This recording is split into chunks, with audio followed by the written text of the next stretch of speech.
Hello everyone, welcome to Chandan Podar analysis और देखते हैं आज की टॉप बिजनेस न्यूज़। तो सबसे पहली न्यूज़ आई है pre Covid salary hikes next year. अब ये क्या है, तो देखिए बिजनेस स्टैंडर्ड में एक आर्टिकल छपा था और ये है एक सर्वे है जिसको किया है एऑन पीएलसी ने, जो कि एक लीडिंग ग्लोबल प्रोफेशनल फर्म है। उन्होंने जो है सर्वे किया है कि 2022 में जो सैलरी इंक्रीमेंट्स इंडिया में होंगे, जो इंडियन कंपनीज करेंगी, वो प्री कोविड लेवल को टच कर सकती है। प्री कोविड लेवल मतलब 2019 में जो सैलरी इंक्रीमेंट्स होते हैं एम्प्लॉयज के इंडियन कंपनीज के द्वारा, तो 2022 में जो है वो और ज्यादा हो सकते हैं। 2019 में जो थे वो 9.3% थे और 2021 में 8.8% थे। और ये प्रोजेक्ट किया जा रहा है इस सर्वे के द्वारा कि 2022 में जो सैलरी इंक्रीमेंट्स होंगे वो 9.4% तक हो सकते हैं। और जो सैलरी इंक्रीमेंट्स होंगे इसमें जो टॉप 3 सेक्टर्स हैं जिसमें हाईएस्ट सैलरी इंक्रीज प्रोजेक्ट किया गया है वो है technology sector, e commerce sector, जो ई कॉमर्स की कंपनीज है जैसे अमेजॉन, फ्लिपकार्ट, और आईटी एनेबल्ड सर्विस सेक्टर की जो कंपनीज हैं। ये है टॉप 3 सेक्टर जहां पे सबसे ज्यादा सैलरी हाइक हमको देखने को मिल सकता है। और वहीं हम दूसरी बात करें ऐसे सेक्टर जहां पे लोवेस्ट सैलरी इंक्रीज प्रोजेक्ट की गई है, तो वो है हॉस्पिटैलिटी, ये सबके होटल्स हो गए, इंजीनियरिंग सर्विसेज और एनर्जी सेक्टर में। और एक और बात, वो एम्प्लॉयज जिनके पास डिजिटल और टेक्नोलॉजिकल स्किल्स थे वो 2021 में अब तक सबसे ज्यादा सक्सेसफुल एम्प्लॉयज रहे हैं। और ये प्रोजेक्ट किया जा रहा है कि सभी सेक्टर्स में जो ऐसे एम्प्लॉयज हैं जिनके पास डिजिटल और टेक्नोलॉजिकल स्किल्स दोनों हैं, उनकी जो है ज्यादा अच्छी सैलरी इंक्रीमेंट हो सकता है आगे आने वाले समय में।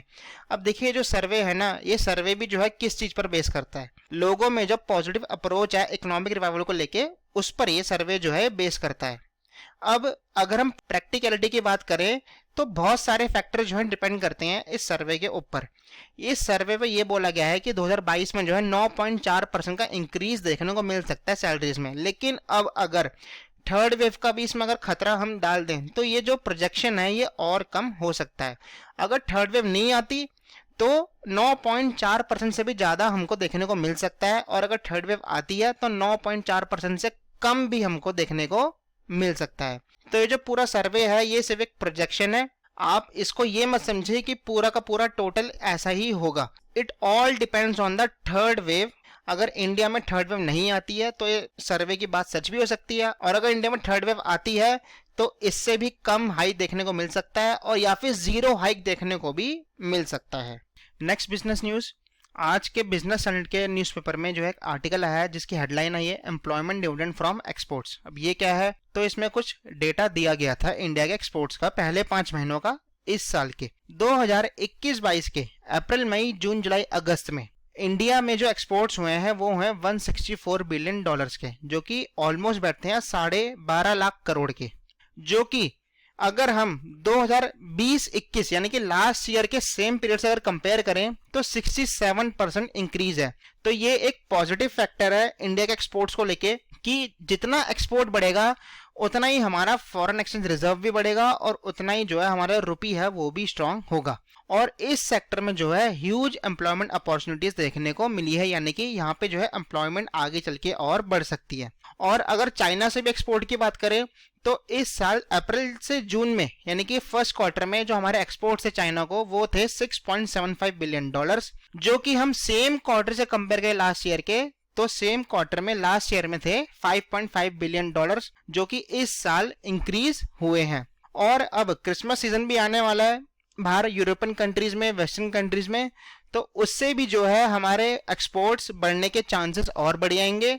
और ये जो एक्सपोर्ट्स बढ़ेंगे इससे इंडिया और उसकी इकोनॉमी दोनों को ही फायदा होगा। तो एक काफी अच्छी न्यूज है, काफी पॉजिटिव फैक्टर है। और जितना ज्यादा एक्सपोर्ट बढ़ेगा इंडिया का उतनी ज्यादा डिपेंडेंसी इंपोर्ट्स पे हमारी खत्म होगी, और इससे जो है हमारे इन्फ्लेशन पे भी जो है एक अच्छा असर देखने को मिल सकता है। इन्फ्लेशन भी कम होने के चांसेस इससे और हो सकते हैं। अगली न्यूज है हमारी RBI scraps 1 click purchase from January 1। अब ये क्या है, देखिए आपको पता होगा अगर आप नेटफ्लिक्स का सब्सक्रिप्शन लेते हैं तो आपको पता है जो आपकी कार्ड डिटेल्स होती हैं वो नेटफ्लिक्स के सर्वर पे स्टोर हो जाती हैं। फिर हर महीने जो है जितने का भी सब्सक्रिप्शन लेते हो उतने पैसे जो है ऑटोमेटिकली आपके अकाउंट से कट जाते हैं।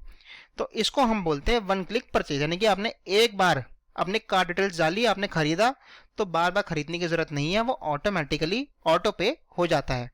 लेकिन अब आरबीआई ने जो है ट्यूसडे को यानी कि 7 सितंबर 2021 को जो है अपना डिसीजन दिया इसको लेके, क्या कि अब जो कंज्यूमर्स हैं अब वो 1 क्लिक परचेजेस पे नहीं जा सकते मर्चेंट साइट्स पे अगले साल से, यानी कि जनवरी 1 2022 से।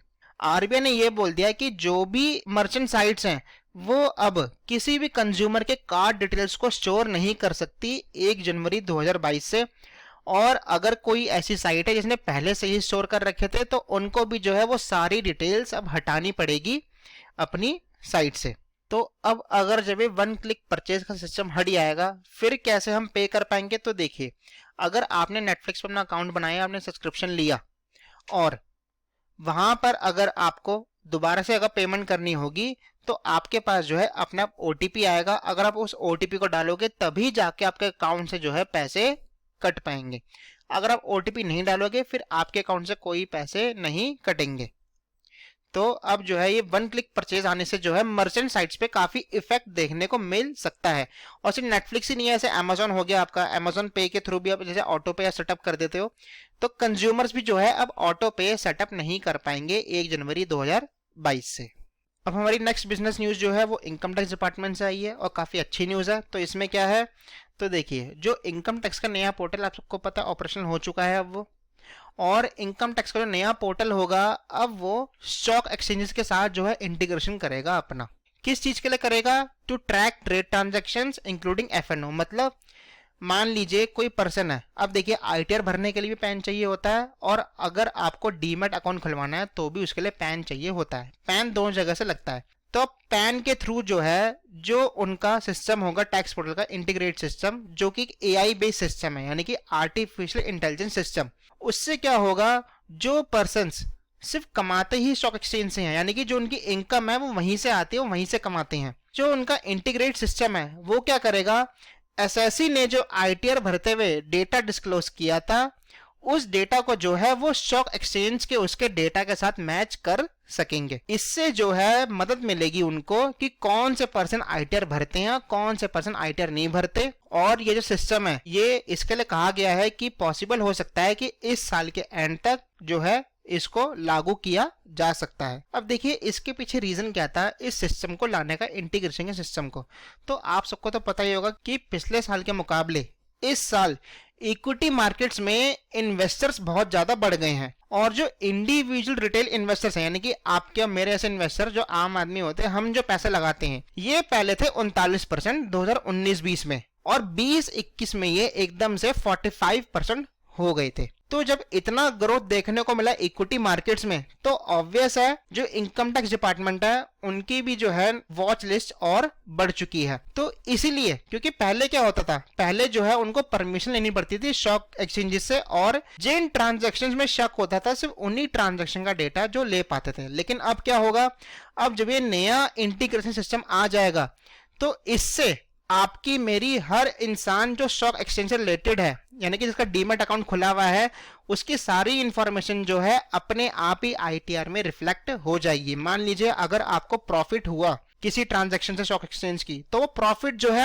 आपका अपने आप ही आईटीआर में रिफ्लेक्ट हो जाएगा जब भी आप आईटीआर भरोगे। और ये कहा जा रहा है कि जब ये इंटीग्रेशन हो जाएगा यानी कि जब ये इंटीग्रेशन कंप्लीट हो जाएगा तो जो पोर्टल होगा इनकम टैक्स का वो ऑटोमेटिकली स्टॉक एक्सचेंज का डेटा कंपेयर करना चालू कर देगा और जो भी एक कंपैरिजन होगा रियल टाइम बेसिस पे होगा। यानी कि जब भी आपने कोई ट्रांजैक्शन करी स्टॉक एक्सचेंज से यानी कि आपने अगर मान लीजिए शेयर्स बेच दिए तो उसी टाइम पे जो है आपका प्रॉफिट निकल के आएगा और उसी समय अगर आप आईटीआर पे जाए तो आपका आईटीआर में वो प्रॉफिट रिफ्लेक्ट हो जाएगा। तो एक काफी अच्छा इनिशिएटिव है। इससे जो है अलग अलग नॉन फाइलर जो होते हैं आईटीआर के और जो सस्पिशियस ट्रांजैक्शन होती हैं उनको पकड़ने में आसानी रहेगी। तो ये थे आज के टॉप बिजनेस न्यूज़। कैसी लगी कमेंट करके कमेंट सेक्शन में बताइए और चैनल को लाइक और सब्सक्राइब कीजिए।